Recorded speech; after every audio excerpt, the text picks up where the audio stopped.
Ad astra abyssosk. If you play Genshin, you've probably heard this phrase a lot, and I mean a lot. This is the first thing Catherine will say to you anytime you try to talk to her, which is, again, a lot, since you need to talk to her to claim your daily primos and to start a lot of quests, and just a lot, okay? And you know, after 2 years of hearing this phrase over and over and over again, and after going through Sumeru's Archon quests, I finally realized that it might actually be more than just a kitschy Latin slogan. It might be a hint at one of Teyvat's greatest secrets. But to explain what I mean by that, we're gonna have to cover a lot of ground, including the Irminsul, Daneslith, Ley Lines, and the Abyss Order, the infamous Unreconciled Stars event, and the barely touched upon Hexenzirkel, although not necessarily in that order. If you're intrigued, then stick around because this is one theory video that you will not want to miss. But before we get started on the theory itself, I need to remind you of a couple of small things, little ones. First, this video assumes that you have completed the quests listed on screen, these ones right here. If you haven't done so, then save this video for later. If you have completed these quests, well, that's great, keep watching. But remember to check the pinned comment when the video is over, just in case there are any little corrections or additional bits of information that got missed when I was making this. As per usual, all citations and links for further reading and watching if there are videos will be in the description box, so check that too. Also, I need to inform you all that this video is technically part 1 of 3. I know, but this video in particular will be covering the Hexenzirkel and Forbidden Knowledge. The next will be looking at gods, Seelies, and Descenders, and the final part will be about the God of Time. Now, originally, all 3 parts were just one complete theory, but I thought it was a lot easier to digest and edit if I split it into 3 more or less self-contained videos that tie into each other instead. Now, you don't have to watch all 3, so don't get overwhelmed, but you will get the most value out of these 3 theories if you watch them all together. Alright then, procrastinators, this is your last chance to pause the video if you don't want any spoilers because we're getting started right now.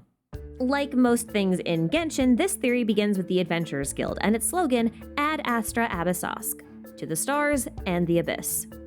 Considering we are so deeply intertwined with the Adventurers Guild, it's kind of weird that we know so very little about it. For example, who runs it, and for what purpose? Well, I would like to propose the idea, out of complete nowhere and with no context, that the Adventurers Guild might have been founded by none other than the Hexenzirkel. Bold claim, I know, but stick with me. For those of you who don't know, Hexenzirkel is German for hexing circle, which is basically just a witch's coven. This Hexenzirkel in particular has potentially 5 members, 2 of whom you are definitely familiar with, Mona and Alice. Now, Mona has no known affiliation with the Adventurers Guild, but Alice is the author of the Teyvat Travel Guide, which is sponsored by the guild.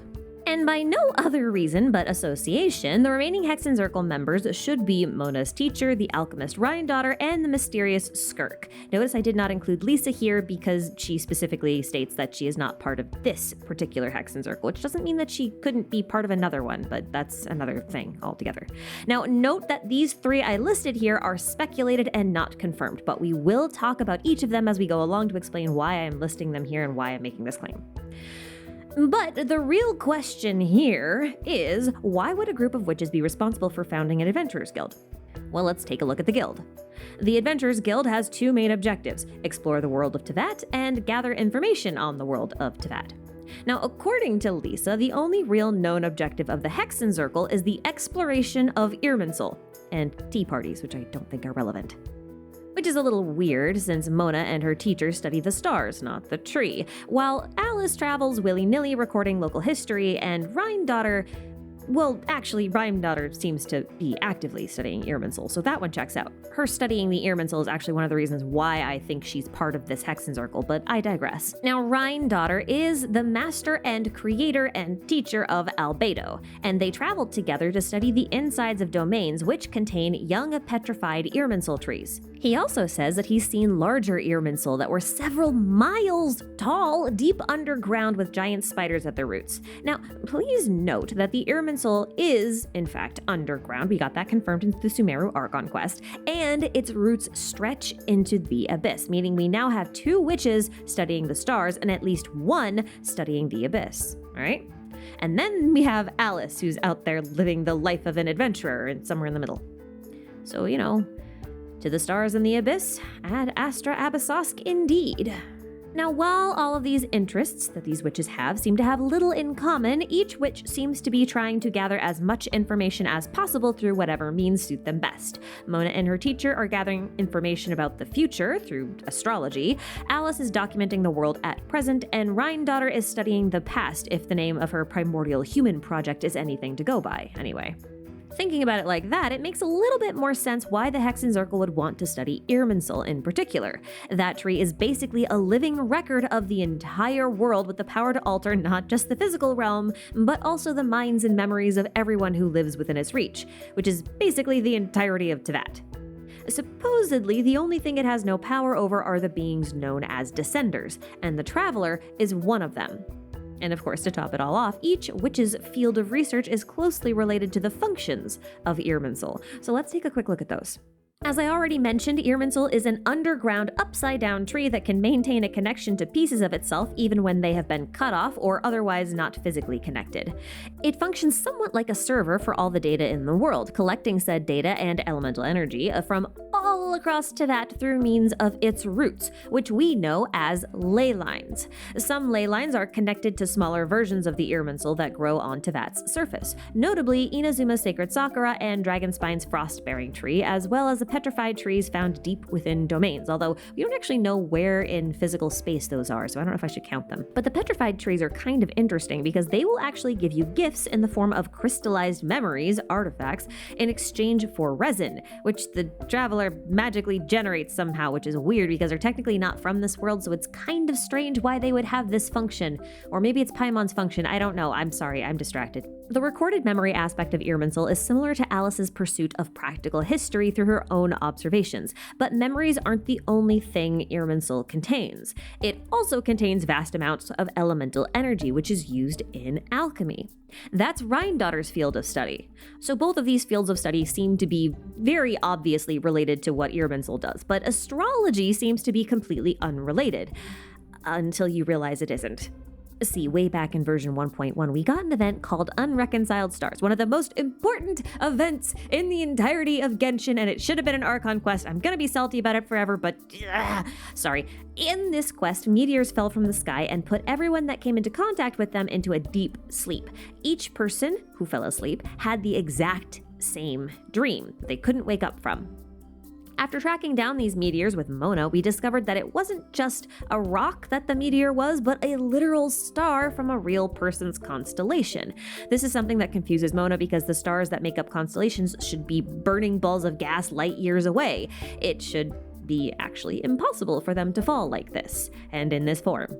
Later on in this quest, Scaramouche concludes that both the stars and the sky are a lie, something that Mona doesn't completely dismiss because her teacher, who's in the Hexenzirkel, told her to be wary of the false sky. And in Chapter 3, Act 5, Dottore reiterates this notion that the sky is indeed false. Specifically, he says that not only are the skies fake, but that this fact is actually a secret hidden by Irminsul concerning the truth of this world. The truth of this world, by the way, is the one thing that Rhine-daughter had tasked Albedo with discovering before she left him in Mondstadt.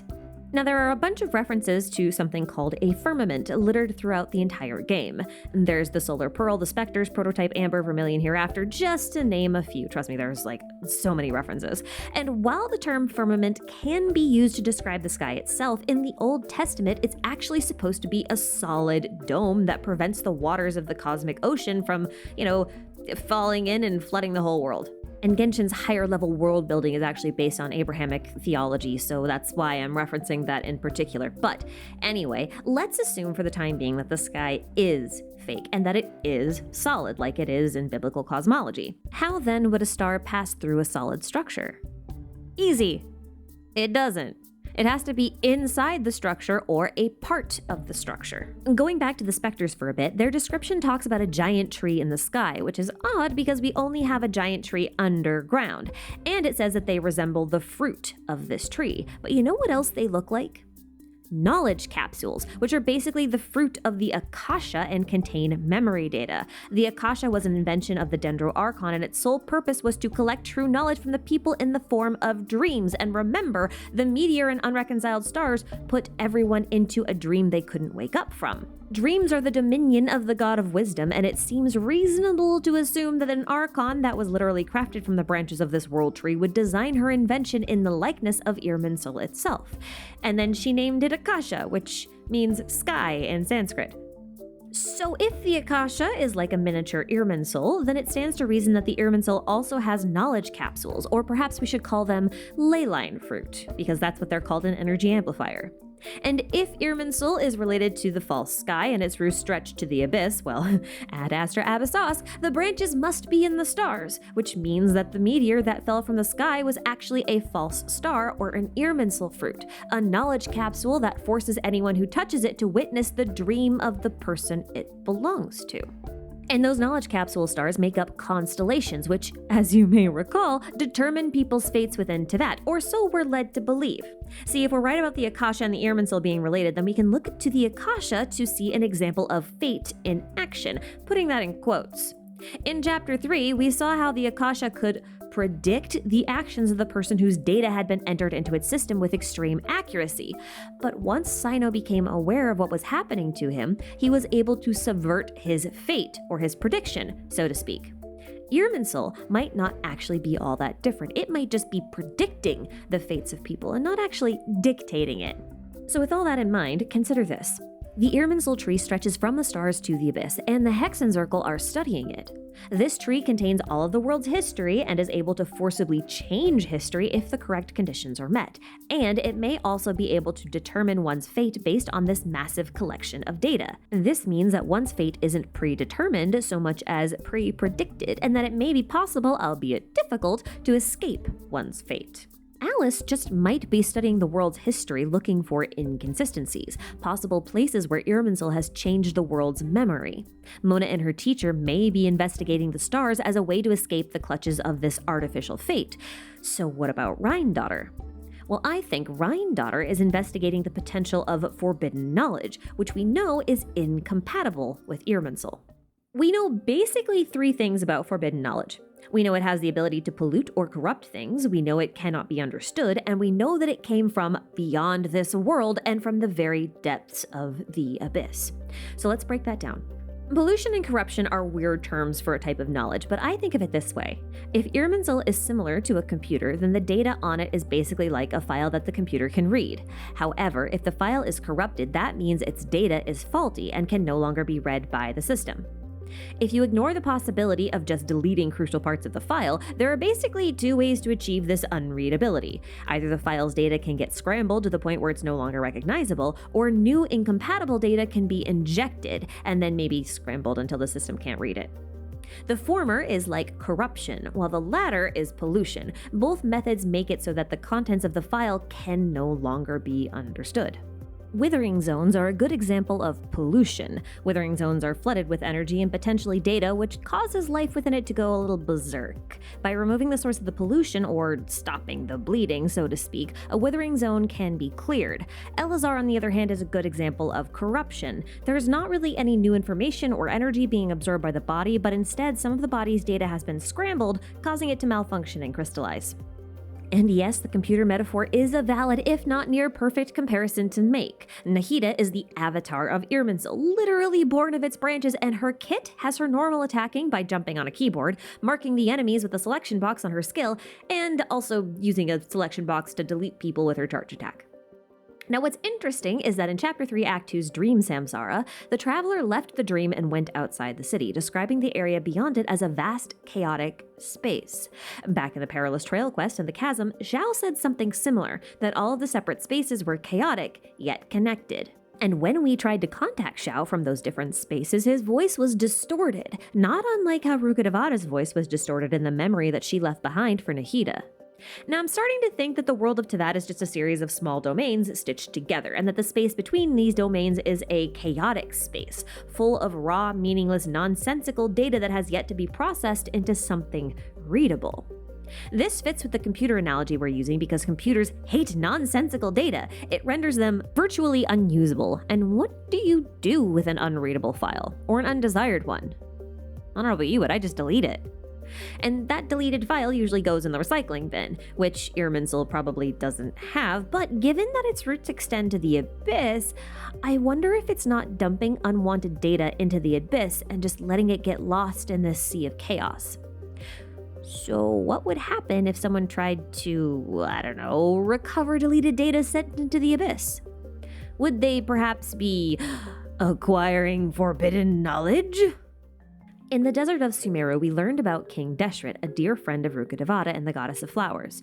Due to unknown circumstances, the Goddess of Flowers died, and out of grief, King Deshret tried to build an eternal utopia we know as the Golden Slumber. In doing so, he discovered forbidden knowledge which polluted the land, infected his people with Elazar, and nearly drove him insane. But if you read the Staff of Scarlet Sands, you get a slightly different picture of what might have happened. The text in this weapon is told from the Scarlet King's perspective, in first person, so it's kind of like seeing his last thoughts just before he perished, based on the events that it describes. And these events are quite interesting. He starts by describing how the world was created, then goes on to say that the world was infected by a dark poison, and that was driven back by the celestial spikes. Then he seems to go on a crazed rant, talking about how everything should be undone, how the barriers between life and death should be removed, and how time and space should become one thing, and how nothing should exist.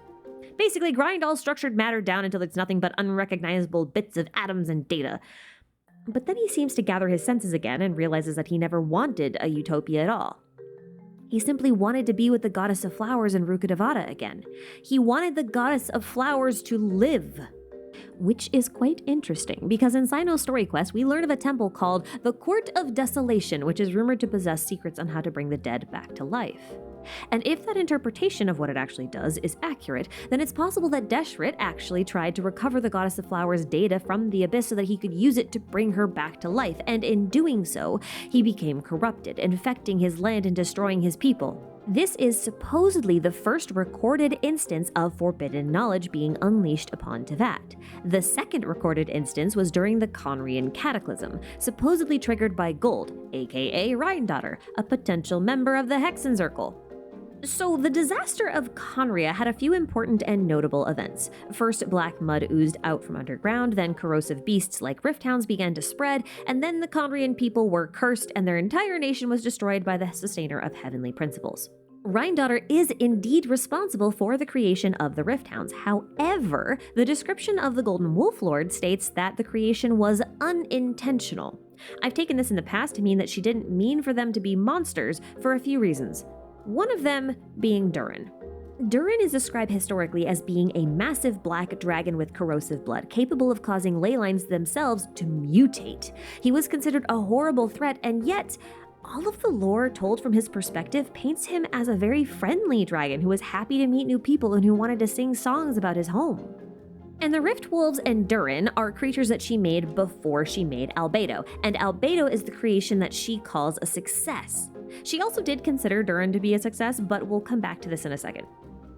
This implies that Rhindaughter never intended to make monsters. They were unintentional byproducts of her research, codenamed the Primordial Human Project.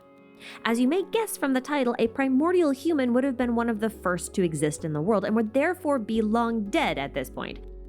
But wait a second, we were just looking at a guy trying to resurrect the dead, right? With forbidden knowledge? Interesting. So what if we assumed that Rhindaughter was trying to do something similar?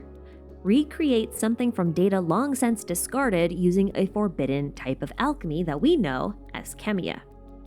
Now within Chemia, there are 4 stages. There's Nigrido, or source material, represented by the color black, Albedo, or pure material, represented by white, Rubido, or refined material, represented by red, and Citrinitas, or final product, represented by the color yellow.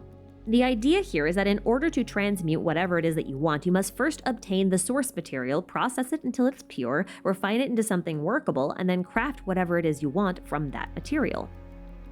Durin was considered a success because he was the proof of concept of the Nigrido stage, a black dragon. By no means perfect, but proof that her methods could create sentient life, presumably from discarded data, which is why he was probably a little bit messed up.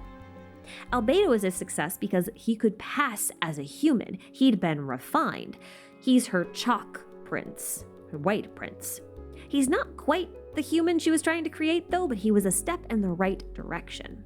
Basically, what I'm getting at here is the idea that Rheindotter is trying to distill the essence of the primordial humans from the chaotic data of the Abyss. In other words, she's accomplishing the impossible by using forbidden knowledge. She's recovering a corrupted file from the recycle bin, so to speak. And the intent behind this research is probably why Alice doesn't seem to hold any malice towards Rheindotter, despite being at least partly responsible for the cataclysm that occurred as a result of said research. The Hexenzirkel may consider this sacrifice as a simple part of their investigation of Irminsul. And if they can recover discarded data, then, well, any disaster that occurs can just be recovered later, right? But the truth is, ultimately, Rheindotter's research led to the people of Conria being turned into hilichurls. They likely became infected with the forbidden knowledge that she unleashed, and Celestia forced them into quarantine, not allowing them to re-enter the ley lines and participate in Teyvat's cycle of life and death, lest they infect Irminsul. But the Abyss Order, they're another story. Note that members of the Abyss Order carry ley line branches, and yes, I know the big ones don't, they carry those dark statuettes, but before those dark statuettes were released, they did actually carry ley line branches, so I'm just assuming all of them have them. Now we know that ley line branches are connected to Irminsul itself, and Irminsul is full of memories and elemental energy. Now this may be why the Abysslings can manipulate the elements, and the branches may allow them to kind of stabilize their own mental state so they don't succumb fully to the corruption of the Abyss.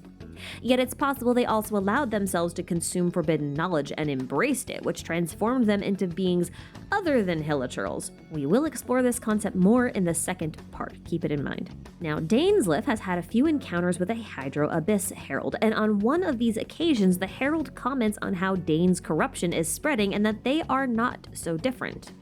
I've interpreted that to mean that, whatever it is that the Abyss Herald has been infected with, Dainsleif has also been infected with it. So, by that logic, it's possible that Dainsleif has also been infected with forbidden knowledge and has maintained some level of control over his infection. In fact, his title of Bow Keeper is vague in English, but in Chinese it translates a little more closely to Stick Picker-Upper. And if the sticks in question are fallen branches of Irminsul, we might think of them as discarded pieces of data from Irminsul. In other words, Dainsleif is the keeper of lost memories. He may not have been able to stop the disaster in Conria, but based on his words in travail, he does seem motivated to break free of the laws of Teyvat. His exact words are, "We will defy this world with a power from beyond," which is funny because a power from beyond is exactly the words used to describe forbidden knowledge, because it does come from beyond this world. And the icing on the cake here actually comes from his character card, which was unfortunately only ever released in Chinese. But at the bottom of it, where his elements should be listed, is this mess. Many have tried to decode this with marginal success, but I would like to argue that this cannot be decoded because there's literally nothing to decode.